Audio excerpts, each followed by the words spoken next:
अगर ये हिंदू राष्ट्र की संकल्पना जो कि धरातल पर लाई जाने की कोशिश लगातार जारी है, वो दलितों के लिए किस हद तक हानिकारक हो सकती है? जो मनुवाद है ये महिलाओं के लिए, दलितों के लिए, आदिवासियों के लिए, पिछड़ों के लिए तो नाशकारी है ही। ये मजदूरों और किसानों के लिए भी नाशकारी है, क्योंकि ये समानता के सिद्धांत को ही ख़त्म कर देता है। समानता रहेगी नहीं और शोषण की व्यवस्था ज़बरदस्त होगी कि अब सारी दुनिया ब्राह्मणों के दिए दिशा पर चलेगी। नमस्कार, तो जनता लाइव देख रहे हैं आप और मैं हूं आपके साथ पूजा, और इस वक्त हम मौजूद हैं HKS सुरजीत भवन दिल्ली में। यहां आज एक कन्वेंशन हो रहा है। कन्वेंशन इस बात का है कि किस तरीके से लगातार हम जब खबरें सुनते हैं कि देश में अलग अलग राज्यों में आए दिन दलितों पर जो अत्याचार है वो बढ़ते जाते हैं, चाहे वो एक दलित व्यक्ति के मूंछ रखने पर उसकी जान ले लेने की बात हो, या एक बच्चे के महज इस बात पर हत्या कर दी गई हो कि उसने अपने शिक्षक के, जो कि सवर्ण जाति से था, उसके घड़े से पानी पी लिया हो। ये तो कुछ घटनाएं हैं जिन्हें हम उंगलियों पर जानते हैं और गिन सकते हैं। ऐसी अनेकों करोड़ों घटनाएं हैं जिनका जिक्र ना आप तक पहुंचता है, ना हम कवर कर पाते हैं। लेकिन इन मुद्दों को उठाना कितना ज़रूरी है, इनकी जानकारी आप तक पहुंचाना कितना ज़रूरी है, ये बात यहाँ आज डिस्कस की जा रही है, जिसमें तमाम बुद्धिजीवी, दलित समाज से जुड़े हुए, सवर्ण समाज से जुड़े हुए, जो मानवता के लिए काम करते हैं, इंसानियत की बात करते हैं, तमाम लोग आज यहाँ एकत्रित हुए हैं। सुभाषिनी अली जी हमारे साथ हैं, जो लगातार इन मुद्दों को उठाती रहती हैं, ह्यूमन राइट एक्टिविस्ट हैं। तो मैम, सबसे पहला सवाल कि दलित शोषण मुक्ति मंच, ये गठन, इसका क्या पूरा प्लान है? किस तरीके से आप लोग दलितों पर ये जो एट्रॉसिटीज़ हो रही हैं इसको लेकर काम करने वाले हैं? क्योंकि हम देखते हैं कि बहुत सारे संगठन बने हुए हैं, एक नहीं हज़ारों करोड़ों संगठन हैं, लेकिन जब दलितों पर कुछ ऐसी बर्बरता हो जाती है उसके बाद सड़कों पर आते हैं, पहले कोई प्रिवेंशन नहीं है यहाँ। ऐसा है कि हमारा जो संगठन है उसके अलग अलग रूप हैं। अगर आप दक्षिण भारत में जाएं तो ये बहुत ही प्रभावशाली हैं और बहुत ताकतवर हैं। लेकिन जो हमारा ये पूरा हिंदी बेल्ट है, हिंदी का इलाका है, यहाँ पर आम तौर पर जो भी मतलब समाज सुधार या प्रगतिशील आंदोलन है वो पिछले कई सालों में बहुत मंद पड़ गए हैं, क्योंकि ये मंडल कमंडल की पूरी लड़ाई की रणभूमि रही है। तो यहाँ पर अत्याचार के खिलाफ होने वाले संघर्ष, संविधान को बचाने वाला संघर्ष, सांप्रदायिकता के खिलाफ लड़ने वाला संघर्ष, ये सब मंद पड़ गए हैं। लेकिन इनको इसी इलाके में और ज़्यादा ताकतवर बनाने की ज़रूरत है।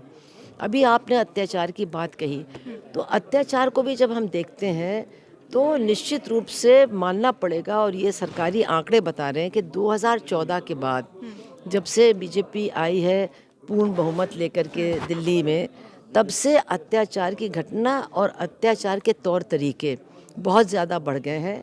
और जब हम हमले की बात करते हैं तो हमले में जीविका पर भी हमला आता है, ज़मीन पर भी हमला आता है और रोज़गार पर भी हमला आता है।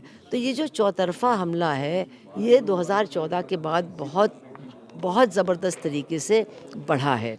अब निश्चित रूप से इसके खिलाफ, इस हमले के खिलाफ जिस तरह का आंदोलन और संघर्ष खासतौर से उत्तर भारत में होना चाहिए, ऐसा नहीं है कि बिल्कुल हुआ नहीं।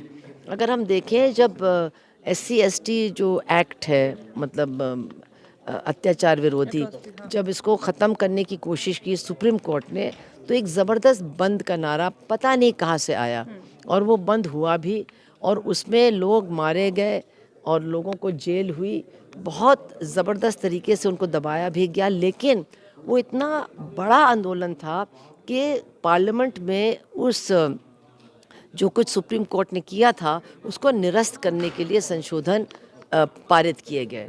तो इसलिए हम ये नहीं कह सकते कि आंदोलन नहीं है, लेकिन आंदोलन संगठित नहीं है, आंदोलन एकताबद्ध नहीं है। और हम तो ये मानते हैं कि जो लेफ़्ट के साथ काम करने वाले तमाम मज़दूर, किसान और दूसरे तबके हैं, जब तक वो दलित अधिकार, आदिवासी अधिकार के सवाल के लिए नहीं लड़ेंगे और उन संघर्षों के साथ नहीं जुड़ेंगे, तब तक शायद ये आंदोलन दिशाहीन रहेंगे कुछ हद तक। तो ये हमारी भी कमज़ोरी है कि शायद हमने उतना नहीं ध्यान दिया, दूसरों की भी कमज़ोरी है कि एक साथ नहीं आए। लेकिन उस बहस में न पड़ कर के आगे हम लोग इकट्ठा आ कर के इस बड़ी चुनौती को स्वीकार करें, क्योंकि आज जो सरकार है इसने तो कभी भी हमारे देश में संविधान को माना ही नहीं है इन लोगों ने और आरएसएस ने। ये हमेशा कहते रहे कि हमको मनुस्मृति के आधार पे ही न्याय पद्धति को बनाना है और समाज रचना को करना है। तो ऐसी हालत में इनका दोहरा हमला है। एक तरफ तो सामाजिक स्तर पर वो वर्ण व्यवस्था को और मजबूत करना चाहते हैं, दलितों, आदिवासियों, पिछड़ों की हालत और भी ख़राब करना चाहते हैं, उनको वंचित रखना चाहते हैं। लेकिन दूसरी तरफ उनकी जो आर्थिक नीतियां हैं वो इस देश में पूंजीपतियों और सामंतों को बिल्कुल छूट देती हैं कि वो हर क्षेत्र में अपनी लूट को और भी ज़्यादा बढ़ाएं। और इसका नतीजा हम देखते हैं कि शिक्षा में निजीकरण, स्वास्थ्य में निजीकरण, नौकरियों में निजीकरण, सरकारी क्षेत्र में निजीकरण। तो जो थोड़ी बहुत नौकरियां गरीबों को और दलितों को मिल जाती थी, अब वहाँ से भी उनको हटाया जा रहा है।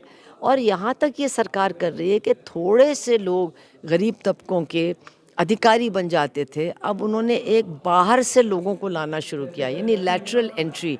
वो सब सवर्ण हैं और उन्हीं को उन अच्छे ओहदों पर वो बिठा रहे हैं ताकि वहाँ से भी वो दलितों को, पिछड़ों को बिल्कुल अलग कर दें, ताकि अपने समुदाय के सवाल को उठा करके या उनको कुछ राहत पहुँचाने में भी वो बिल्कुल असमर्थ हो जाए।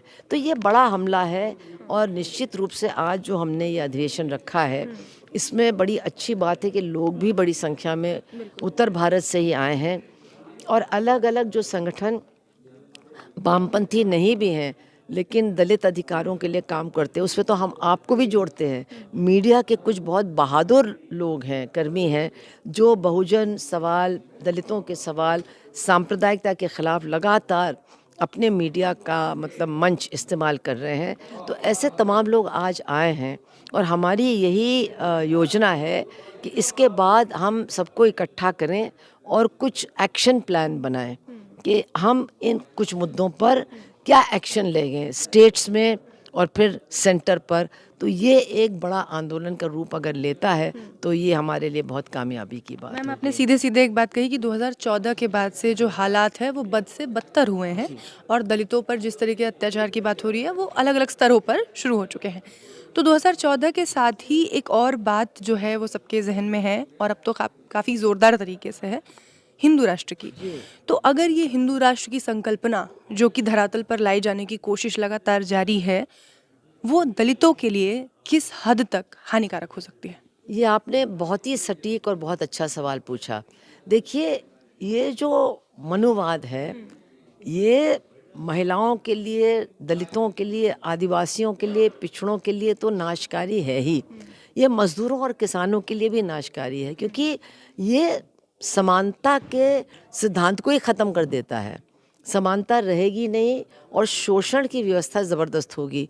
मतलब वो मानसिक तौर पर लोगों को बिल्कुल गुलाम बनाने का काम इस पूरे समाज प्रणाली में होता है। और मैं आपको बताऊं कि कुछ संकेत हैं जो बहुत ख़तरनाक है। अभी जो 5 अगस्त को राम मंदिर का शिलान्यास हुआ था और आप सोचिए उसमें प्रधानमंत्री, मुख्यमंत्री गए, जो बिल्कुल ही संविधान को मतलब उसकी आत्मा को ही समाप्त करने वाली बात है। लेकिन वहाँ पर मोहन भागवत भी गए थे और उन्होंने वहाँ एक मनुस्मृति का श्लोक पढ़ के सुनाया। बहुत छोटा भाषण था, श्लोक ही महत्वपूर्ण था। तो संस्कृत में तो मैं नहीं कह सकती हूँ, लेकिन उसका अनुवाद ये है कि अब सारी दुनिया ब्राह्मणों के दिए दिशा पर चलेगी। तो इसका क्या मतलब है कि आज हम जो नींव डाल रहे हैं वो हिंदू राष्ट्र की डाल रहे हैं, जो वर्ण आश्रम धर्म के हिसाब पर चलेगा।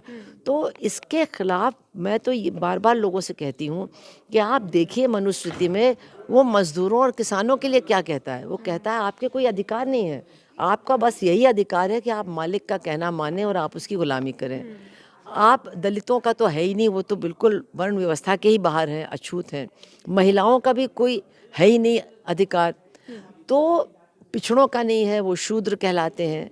आदिवासी तो बिल्कुल ही मतलब हाशिए के बाहर कर दिए गए हैं। तो अगर हम देखें तो ये मनुस्मृति तो हमारे देश की 98% जनता को अधिकारों से वंचित करने वाली पद्धति है। तो ये लोगों के लिए समझना बहुत ज़रूरी है। और हिंदू राष्ट्र का तो विधान मनुस्मृति ही रहेगा, वो तो कह चुके हैं। मैम एक और सवाल आता है कि दलितों की राजनीतिकरण को लेकर कि राजनीति में दलितों का जो वोट परसेंट है, सभी राजनीतिक पार्टियां उसको साधने की पूरी कोशिश करती हैं, लेकिन जब वोट होते हैं, इलेक्शंस होते हैं और जब रिजल्ट्स आते हैं तो ये जो वोट है ये बिखराव के साथ देखने को मिलता है। ज़्यादा दूर नहीं जाते हैं, उत्तर प्रदेश के इलेक्शन में हमने देखा कि किस तरीके से दलितों का जो वोट है वो बिखरा और उसका फ़ायदा बीजेपी को मिला। इस तरीके से अगर 2024 में भी स्थितियां यही रहीं और ये वोट बिखरते रहे, एक जगह यूनाइट नहीं हुए, तो आपको लगता है कि दलितों के जो राजनीति में अधिकार हैं वो इसी तरह जाते रहेंगे? बिल्कुल आपने सही कहा, क्योंकि मनुवाद का मतलब ही ये है। देखिए, मनुवाद कहीं भी या मनुवादी सोच कहीं भी एकता नहीं पैदा करती है, वो हर जगह विघटन ही पैदा करती है। इसलिए अलग अलग जातियों में भी आप देखें तो उपजातियां हैं और उनके आपस में बहुत ज़्यादा मतलब टकराव है, बहुत ज़्यादा तनाव है। तो बीजेपी ने तो इस बात की जो है बहुत बहुत उनको महारत हासिल है कि कैसे वो एक एक समुदाय में, एक एक जात में कैसे विघटन पैदा करके लोगों को लड़ाते हैं। और इसके साथ साथ उनका जो हिंदू एकता की जो कल्पना है, उसके अंतर्गत भी समानता की कोई कल्पना नहीं है। हिंदू एकता बनेगी लेकिन उसके अंतर्गत हिंदू समान नहीं होंगे, उनके आपस की असमानता बनी रहेगी। तो हम लोगों का काम है कि दलित हों, गरीब हों, शोषित हों, उनको ये बातें समझाएं। तो जितना हम समझा सकेंगे, हमने यूपी में भी अब की बार देखा, आपने यूपी के चुनाव की बात कही कि अगर हम चुनाव में वोटरों के आंकड़े देखें तो अब की बार पिछले चुनाव से दलितों ने बीजेपी के खिलाफ ज़्यादा वोट डाला है पहले से। और जो लोग मतलब कुछ पार्टियों से बिल्कुल ही परहेज़ करते थे, अब की बार बीजेपी को हराने के लिए उन्होंने उन पार्टियों को भी वोट दिया है। तो इसका मतलब ये है कि दलितों में भी एक बहुत बड़ी जमात पैदा हो रही है जो बीजेपी के असली इरादों को समझने लगी है। तो उन्हीं लोगों को हम यहाँ बुला करके कोशिश कर रहे हैं कि एक साथ हम लोग निकले और एक अभियान के रूप में लोगों को समझाएं कि देखिए, ये संविधान ख़त्म कर देंगे, हमारे अधिकार ख़त्म कर देंगे, धर्मनिरपेक्षता ख़त्म कर देंगे, तो फिर ये देश क्या बचेगा? ये तो पूरी देश के लोगों को सोचने की बात है दरअसल। तो ये जो पूरी लड़ाई है ये दरअसल ना दलितों की है, ना महिलाओं की है, ना किसी पिछड़े तबके की है। ये लड़ाई सीधे तौर पर संविधान को बचाने की है, क्योंकि संविधान इस देश में कायम रहेगा तो बाकी सभी स्तरों पर बाकी तमाम लोग जो हैं वो अपने अधिकारों के साथ हमेशा इसी तरीके से बरकरार रह सकते हैं। बहुत शुक्रिया मैम आपका इन तमाम मुद्दों पर बात करने के लिए।